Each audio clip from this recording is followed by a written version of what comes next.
The final stage before tomorrow's ceremonial finish in Rome takes place in Friuli Venezia Giulia. It's a beautiful stage, elevated by the double ascent of Piancavallo and steeped in the memory of the earthquake that devastated an entire community 50 years ago.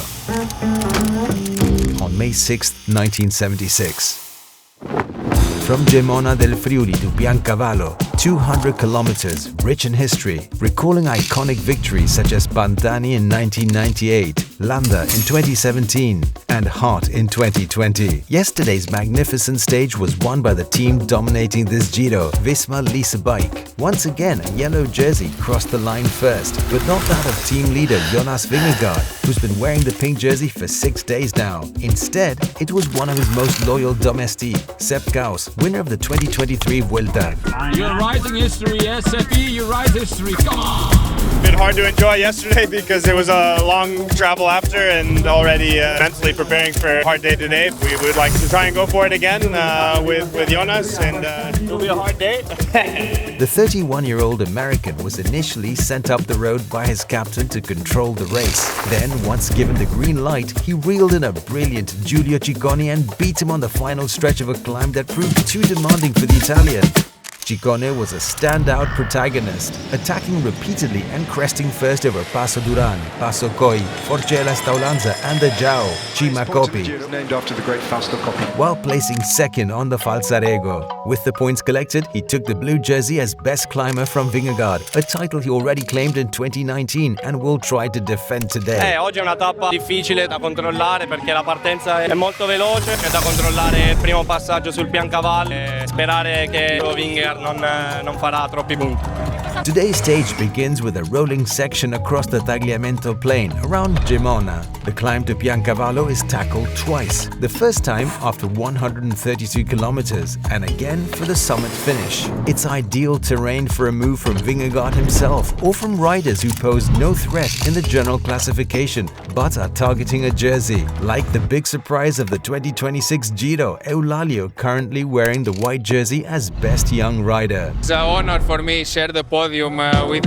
Jonas. No, he's one of the strongest riders ever. No, for me, it's an honor to stay with him in the podium.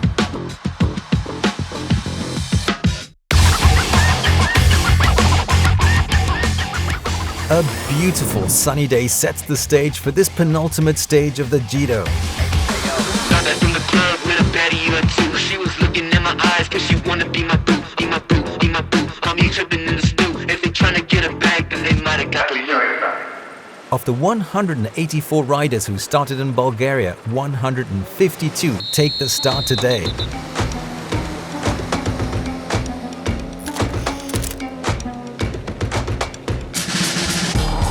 Tagliamento in the meantime, biggest river of Friuli. Against the breathtaking backdrop shaped by the Tagliamento River, the peloton immediately stretches out, with Jonathan Milan leading the way. At kilometer 11, a breakaway of 5 forms: Haig, Leknessund, Silva, Huens and Geens. The peloton allows them to go and 3 riders bridge across in pursuit: Tarozzi, Warbase and Levins. However, Levins soon abandons the effort, leaving the other 2 chasing the leading group. Scenes reminiscent of another era as Jonathan Milan, who grew up in Buia, rides through his hometown.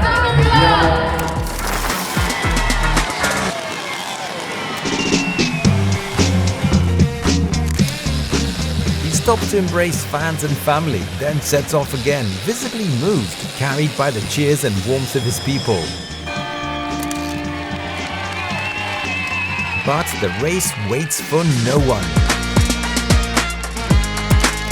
After 50 kilometers, the 5 leaders hold just under a 1-minute advantage over Tarozzi and Warbase, and as much as 4 minutes and 20 seconds over the peloton.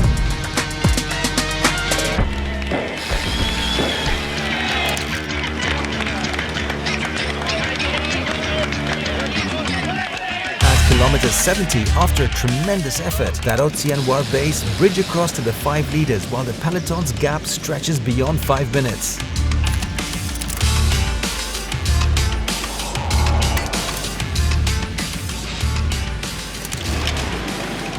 At at the intermediate sprint in Forgaria del Friuli. After nearly 74 kilometers of racing, it's going to be difficult. Tarozzi's going to have to fight for this alongside Leknesund and Silva. the riders pass through in this order: Silva, Leknesund, Tarozzi, Gins and Huens.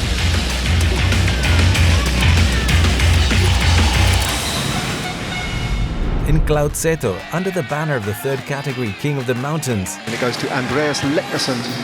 Leknesund crests first, ahead of Huens, Silva and Gins. The situation is ideal for Giulio Ciccone, who will tackle Piancavallo with a strong chance of retaining the blue jersey. The Visma Lease bike team hits the front as the climb begins, immediately lifting the pace. Now they start to execute their plan for the day, to carry the Maglia Rossa to his 5th stage victory at the Giro. Al chilometro 135 il ritardo del gruppo è di 3 minuti e 58, 3,58 al chilometro 135. Riders begin to drop from the peloton, including Eulalia, whose white jersey is now under threat, with Pinganzoli chasing at 1 minute and 3 seconds in the classification. Tarozzi and Silva lose contact with the breakaway, while Vingegaard's men in yellow are relentless, cutting the gap to the 5 leaders ahead to just 2 minutes.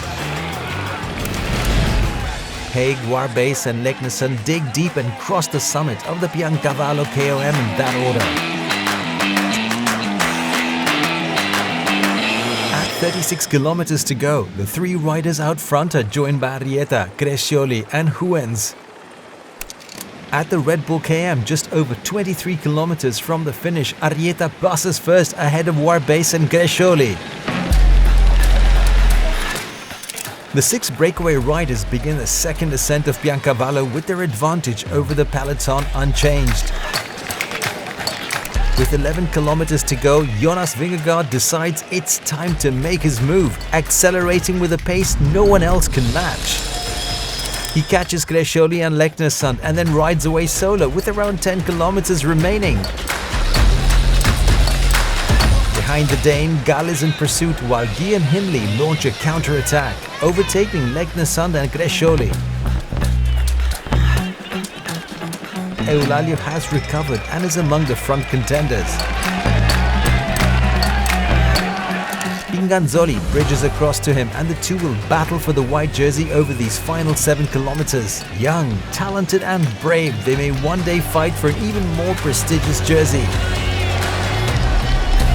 With 5 kilometers to go, Gall is scored by Hindley and Guy, who tries to distance Arensman, currently 4th in the general classification, just 1 place ahead of him. Everyone is suffering, chasing their goals, but the only rider climbing, almost flying, with apparent ease is the dominant force of this Giro, Jonas Vingegaard. His finish, sealing his 5th stage victory in this Giro, is triumphant. Behind the Dane, 4 riders sprint for 2nd place, with Gall taking it ahead of Hindley, Guy and Arensman.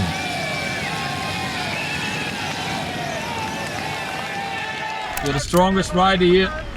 He's never come to Italy before and raced the Giro d'Italia. In 2026, he flipped the script. He'll be racing the Tour de France in July, but he wanted this one badly, and he's taken it with both hands. It's been a faultless Giro d'Italia from a faultless rider. Jonas Vingegaard, stand and salute this man, the Maglia Rosa. The Great Dane makes history and takes the Triple Crown and wins the Giro.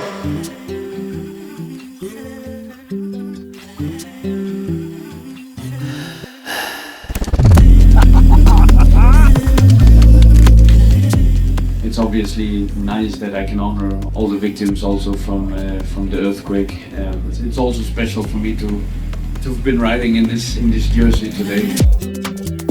Bernal finishes 6th, followed by Eulalia, then Caruso, Storer and Pinganzoli. The general classification remains unchanged. Behind Vingegaard are Gall, Hindley, Arensman, Guy, Eulalia and Storer. The cyclamen jersey goes to Magnier, the blue jersey to Ciccone and the white jersey to Eulalia. With the finish at Piancavallo, the Giro d'Italia reaches its conclusion and crowns the extraordinary talent of Jonas Vingegaard, the undisputed dominator of this race and the 8th rider to achieve cycling's triple crown. After his victories at the Tour de France and the Vuelta, his triumph in the Giro places him alongside the legends, from Merckx to Hinault, from Gimondi to Nibali, who have each won all 3 Grand Tours at least once in their careers. Tomorrow brings his triumphant parade at the end of a short 131-kilometer stage, starting from Rome EUR, passing along the Ostia coastline, and finishing with an 8-lap circuit in the heart of the capital.